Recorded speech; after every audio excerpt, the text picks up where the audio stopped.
שלום, שלום לכולם. אני שמח מאוד. שמח מאוד. למה אני שמח מאוד? כי אני יכול ללמוד שפות זרות. אני אוהב ללמוד שפות זרות מאוד. גם אני אוהב עברית. אני אוהב עברית ואני לומד עברית בביתי. לומד בביתי ואין לי מורה עכשיו. אם כי אין לי מורה, אני לא חושב שעברית קשה מאוד.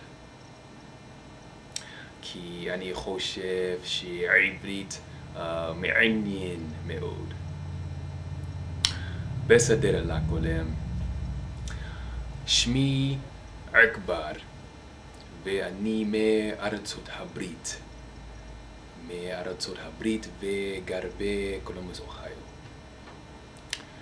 גם אני סטודנט ואני לומד שפות זרות.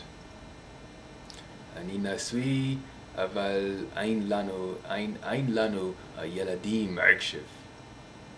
אין לנו ילדים עכשיו כי אני עדיין לומד באוניברסיטה.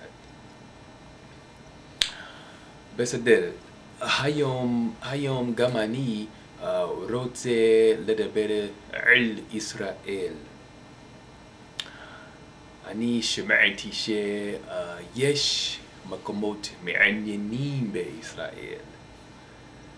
למשל, יש מקומות מהתנ"ך. אני לא ידעתי שעדיין יש מקומות מהתנ"ך בישראל. לכן אני חושב שזה מעניין מאוד. ואני צריך ללכת לישראל. גם אני שמעתי שיש ים והרבה מדבר בישראל. נכון? הרבה מדבר בישראל. מעניין מאוד. בסדר לכולם. אני צריך ללכת עכשיו. רב תודות ונעים מאוד.